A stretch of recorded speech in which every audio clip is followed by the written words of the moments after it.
Alright, so this is a penguin inspired video. We've been on what I'm calling the family farm for about 7-8 years now. And this was not a farm at all. Actually, there was a barn there, but where you see them doors and lean-to, we'll go up in there later. It's a greenhouse now. I added that to it. Got gardens up there. The house is actually a repo house. Had good bones and had to remodel everything. But we've been working here for quite a while. And I think today, for the untimes, what we're going to do is talk about what's the difference between an asset. Is this property in the farm an asset, or is it the family farm? And what's the difference? Well, right now I got my trusty little Kubota, and there's a saying that was probably made up by an old person: work smarter, not harder. So I've been raising up, I built this little garden 2 years ago. I put some railroad ties around it. Now I'm putting a second level and raising it up. I had water coming down the hill, so I had to put a little drain over there. I put a walkway over here and a drain. I'll kind of show you that. But back in the day, I could probably carry that railroad tie and set it down where it needed to be by myself. But now that I'm old and smarter, and I have me a little handy dandy jaw to grab it with, and just moved it down here, and I'm going to barely move it around to get it where I need it. So sometimes it's better to work smarter, not harder. I told my wife when we first got the place we should just start a homesteader channel. There are some pretty popular homesteader channels. We could probably be making a living off of YouTube with the homesteader channel, but there's a pool up on top there. None of these rocks were here, nothing was here. It was just kind of totally overgrown.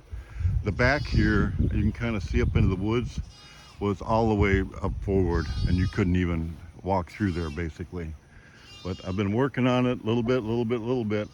What I've got here is the start of my pond that I've not made yet, but this is going to be part of a koi pond that's part of the aquaponics that goes into the greenhouse down here below. And it's just downhill, perfect angle actually. So the height here, and you can see the tube, it'll take the water back into the greenhouse, circulate it through, and then I'll have the jets pumping it back out. I'm a big auction guy. I got them doors at an auction. These are actually all doors here that I put along the side and turned them into windows for my greenhouse. And you can kind of see where the wall is there. This was all in the open. So what I did, I made a lean-to, but then I raised the roof, so I got a solid roof line. It's a work in progress, so I got everything sealed. I've had the door in for a year, but I'm finally getting sort of some trim on it, and I caulked it up. Let's go see what it looks like inside. Excuse the mess, I'm not making excuses for it, but I like to have it a little cleaner. Had a door there, but I had to put the door on that side because that goes to the barn, and it was a wood door, and the goats ate through the door. I got some peas, it's hot in here, so they're about done. Some lettuces, it's about done. Got my jalapenos in here. This is a table we use for starting all the plants. I made this a couple of years ago, and it worked great. So this is the water flows back and forth and goes back into the pond for the koi, and you can grow lettuces and whatever in there, but I want to make a new stand for it. I made it out of PVC real quick. I'm just going to keep this part of it. What happens, the water, you take these little cups, put your plants in, the water starts on top, goes back and forth, back and forth, back and forth, until it finally gets into the pond. And like I said, the pond up here will also feed down to here. It'll come out and go into this one. This tub and all the plumbing and all that's going to be underneath here. You can see I've got plumbing there that goes through. And here's I use koi instead of tilapia. It's crazy how much koi are worth, so I can put a bunch of koi in there, raise them. And it's actually, they have a pretty good value. This is probably the favorite part of the day for the koi. They like to eat. So, feed them twice a day. Got a little table for potting. Got my tub for the koi. I'm an auction guy, like I said. I even got them as chandeliers. It makes me at least think they're worth more. When it comes to ROI, if you didn't raise up on the family farm and inherit it, probably 2 or 3 generations, and get it to be what it is in producing, it'd be tough to take a pile of money and turn a farm into profitability. But I'm not looking about the profitability now. I'm looking about the next generation. So Several years ago, I got a couple goats. Mainly because we're going to feed some goats. This is going to get a little crazy in here. We're getting more and more organized, but I can be even more organized when it comes to feeding. Hopefully I don't get knocked down in here, but there's goats everywhere. This is what I'm calling my doe barn. So in this area here is where I keep the does. I still got some kids in here. There's a door there, a door here, but an area here. I can actually keep the goats out here. These are dairy goats.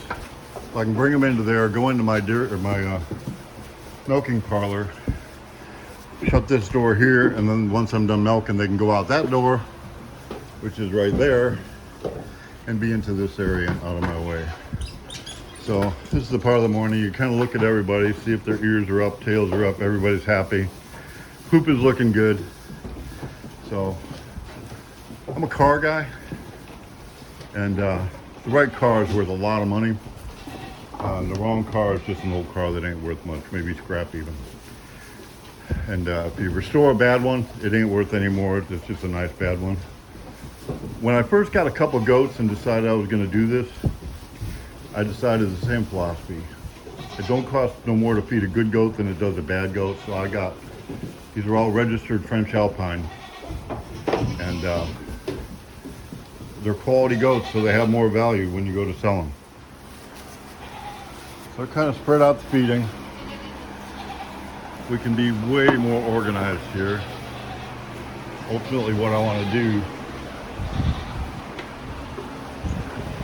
is have this off limits to goats in the center here. And then I can feed from both sides. I've also got a couple horses.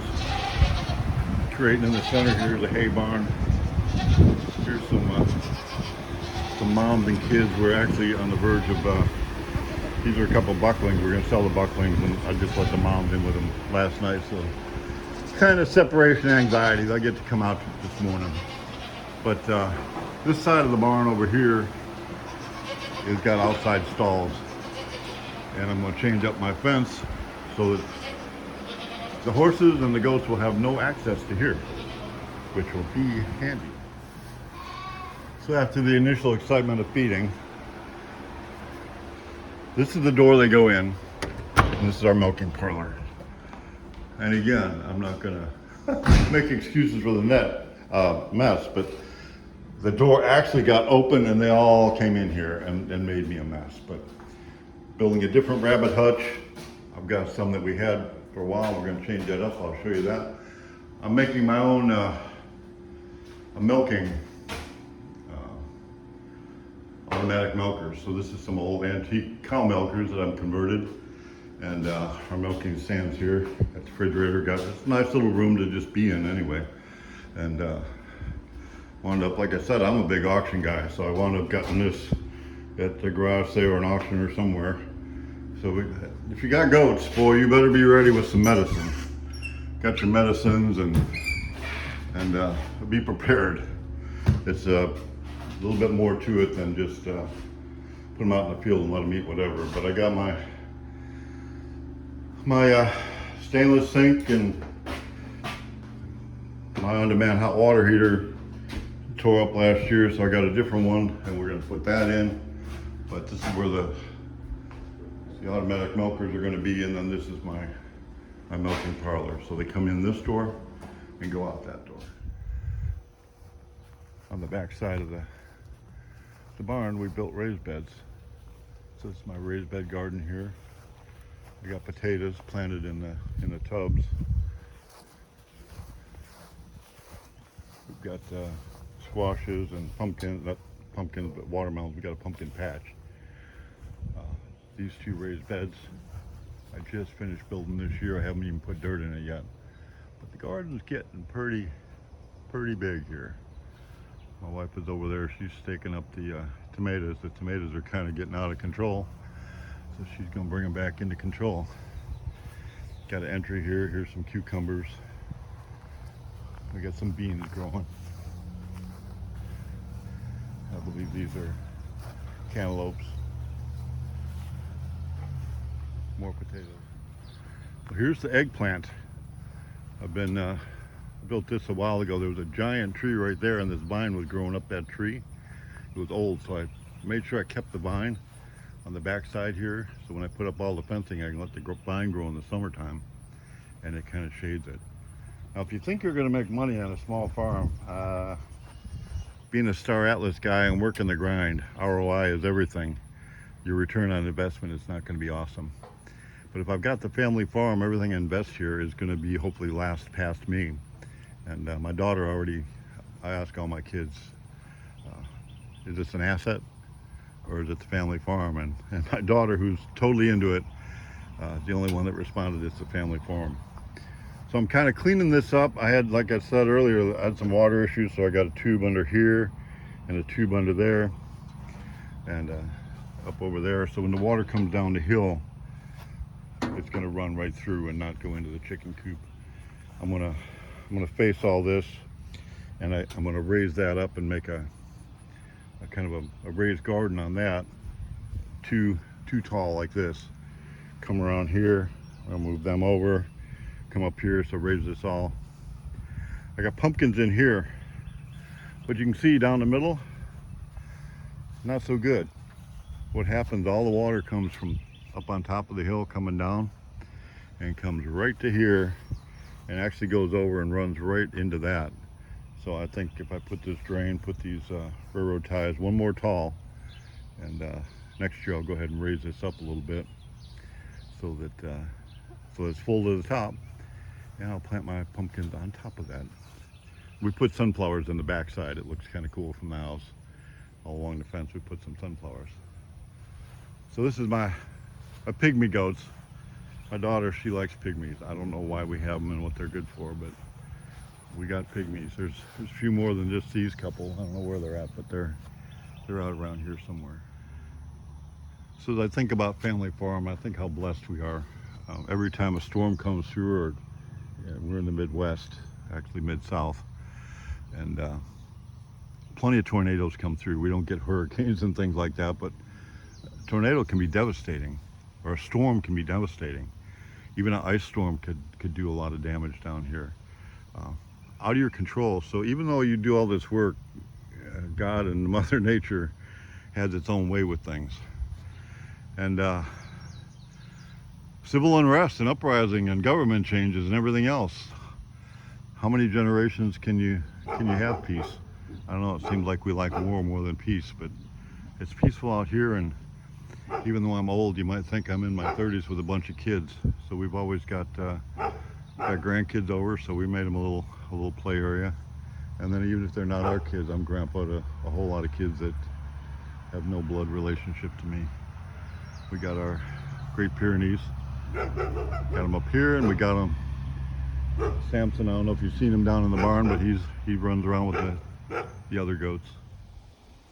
IRL life is kind of complicated. I mean, we got so much going on that we create so much trash that we got to figure out what to do with it. But I'm in my IRL.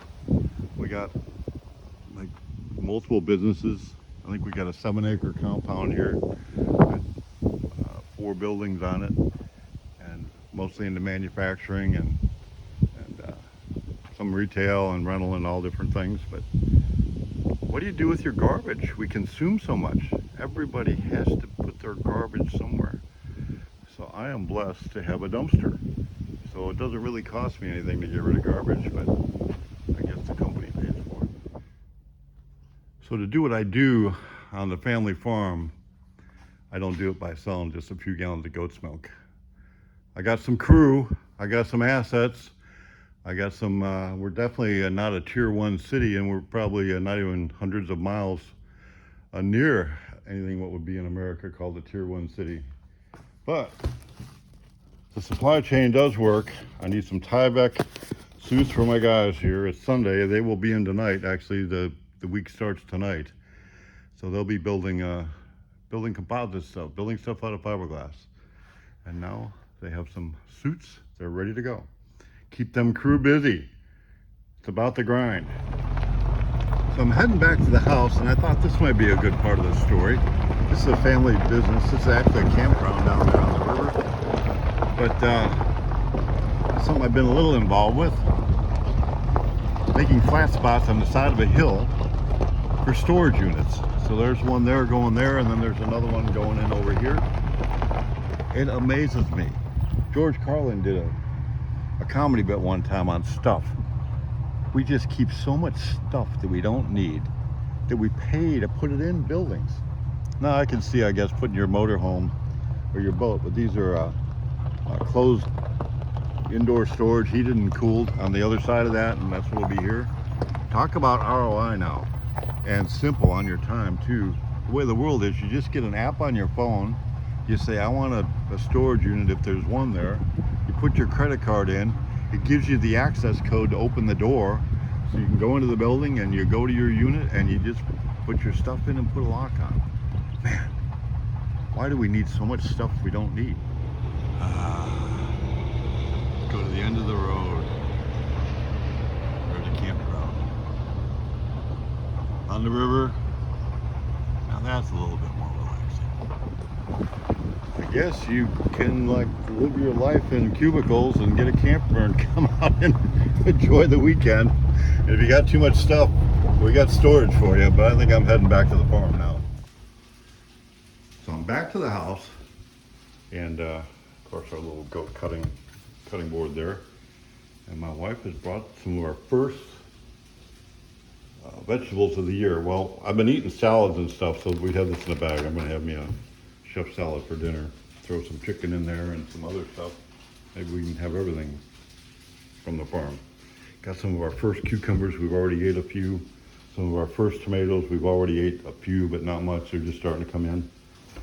Some of our first beans, I guess this is only from a couple plants, there's a bunch more out there, but. So, oh, and vanilla. So what do you do with goat's milk? I've been making goat's milk ice cream. And I went to get some vanilla, that's part of the recipe, and with eggs. So we got our eggs. This is eggs from the chickens. And so I used some eggs, some sugar, some milk, and some vanilla. So we got vanilla. I'm like, what? 9/21/24, where'd this come from? I guess my daughter made it. And come to find out, it's like vintage vanilla, and it tastes really good. I guess you use, what do you use, vodka? Vodka? Vodka. And vanilla beans. Well, and vanilla beans, and you just let it soak for, I don't know, 6 months or something like that. And then that's what you get. So I didn't realize we had our own vanilla even. So except for bought the sugar, and it was like from the farm ice cream. So I got a bunch of that. So the goal for this brutally hot day is to kind of finish this up around here, make it look like a finished product, inviting. I got my tubes going through to get water going out the back. I took this down. I'm going to put a door here so my chickens, they're just kind of hanging out in their coop, but I'd like to not give them the option to come in or go out at will. So we're going to put a wall up here. I got some treated lumber, so we'll see how it goes, but I do need to go make another trip to the store. All right, I probably wouldn't be real content if I was basically calling this finish work in my house, but seeing as it's finish work in the chicken coop, I'm good. So we got this raised up a little bit. We're raising the whole garden up, one more row on the railroad ties. I got to fill it in, and then ultimately I'm going to over here raise this up and put a raised garden two tall, and one on that top of that, one there. Go all the way around it and have a garden on top of that. And then you get to check your eggs over here. And actually we have one, but we don't check eggs until later. So now move on to the door. We need to kind of rebuild over here. All right, so I'm building in my head. I'm building without a plan, but I got an idea. And you're probably wondering what all this has to do with economy in the Star Atlas Discord. So what this is called sweat equity. Now, a lot of the new generation doesn't really have a concept what sweat equity is. But on a day like today, oh my, it's a little later now, the sun has gone down, but I put some sweat into this. And as I figured it all out, if I wanted to cost average the cost per egg, it was a big waste of money. But we're back down to the question, is this the family farm? Or is this equity, an asset? All right, in true farmer fashion, I repurposed the screen. I guess the question is it worth any more or less? Because I used repurposed screen. You know, I could go bought brand new and got the same effect. Or I could have used that, which is laying around, and I don't need to throw it away. Maybe kind of think about Atlas while I'm doing the video. The market's kind of tanking a bit, but when it comes to Atlas, I have the same amount of Atlas as I did yesterday, or that I will tomorrow. Do I have any more Atlas or less? No. Same with Bitcoin, or even the US dollar. I still have a dollar. So when I'm done, I'm gonna have a chicken coop. What are you gonna measure it against? Atlas? Polis? What I really would like is a D9, because I can come behind my Roman friends and do a good salvage business. And a C11 would be pretty good too, just so I'd be cool.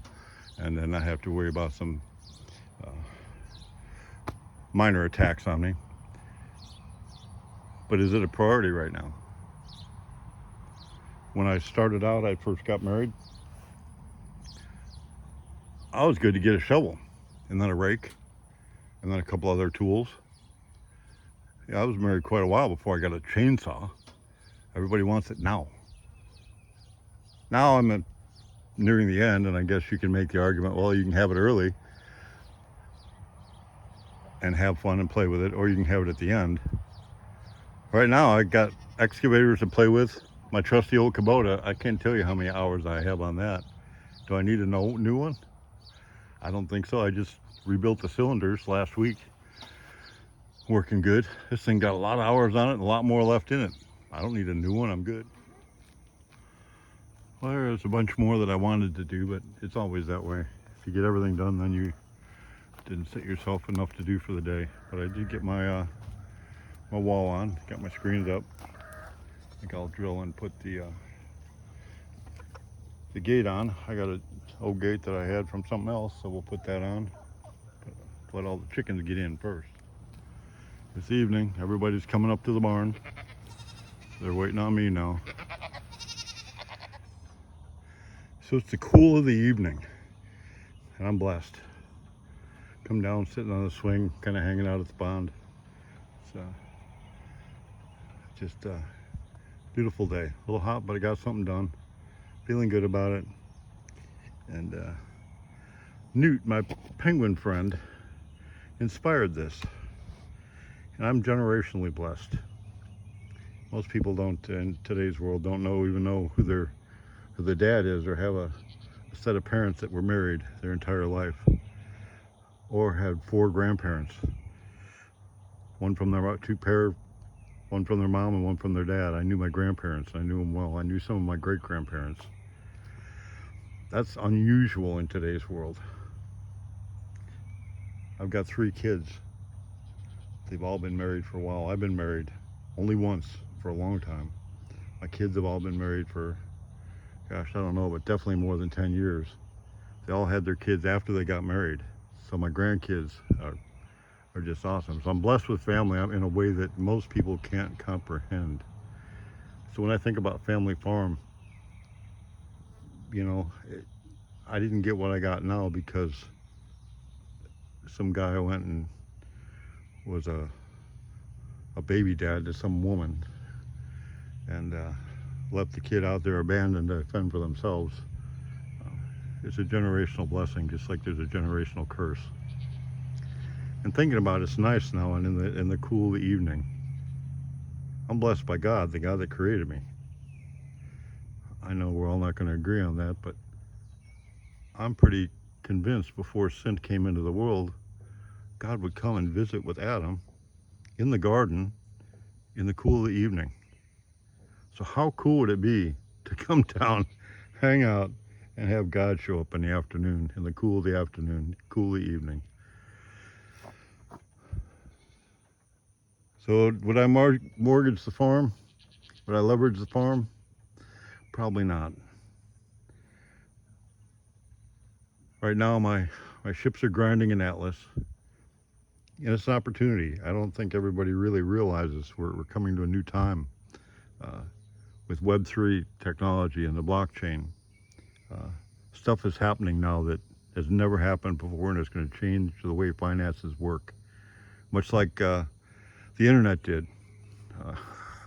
I'm thinking a lot of the folks playing Star Atlas are really too young to remember the dot-com bubble. But when the internet started, there was a lot of opportunities there. And personally, when the crypto and the blockchain was going, the last couple cycles, I didn't do margin, but I did wake up several times at night to make a decision. Do I want to trade, or do I want to keep, or do I want to buy, or do I want to sell? And built my bag that way. But going into this cycle, I'm just comfortable where I'm at. And as much as I want a D9 or a C11, I think investing in a little bit of the family farm is where I want to be right now. I'll just be patient. If we go into a bull, which I believe we will, life will be good. And if we stay in a bear and it gets worse, life will be good. So that's my message for today. Inspired by the penguin, whose job it is to lead us down into the dungeon and make our lives miserable in Star Atlas while we love it. So there it is. So I'll finish with this story. I think it's kind of funny, although my wife didn't. I'm sitting out here, but this is after I just said to my son-in-law, who's a bit of a smart ass, in a good way. I mean, great guy, taking great care of my grandkids and my daughter. But I'm not a big fan of hospitals and doctors and any of that. I said, yeah, when I'm ready to go, I'll just go out into the woods and that'll be that. And so of course he's like, don't do that. We won't know if you got lost or you died. We don't know which one will happen. So anyway, I said, all right, fine. I'll just go down to the pond and sit in my chair, and then that'll be good. I won't be lost in the woods, and you won't have to go looking for me. So it wasn't but a day later, I come down and I'm sitting in my little rocking chair here, and I fell asleep. And of course I left the phone at the house. I don't need to have that with me. And I'm sleeping, there's no phone, and well, you can see we had a tree blow down, but it's pretty nice, and we got a herd of deer that live around here, and they'll come through once in a while. I got the whole herd of deer eating around me. I mean, in this area, there's probably, I don't know, I was sleeping, but I would say 10 or 12, 15 deer just kind of all around me, and I'm on the chair. My poor wife freaking out, going, he did it, he went to the pond, and that's it. So anyway, I'm still here. Still grinding it out in IRL and grinding it out in IML. So here we go. MAGA, make Atlas great again.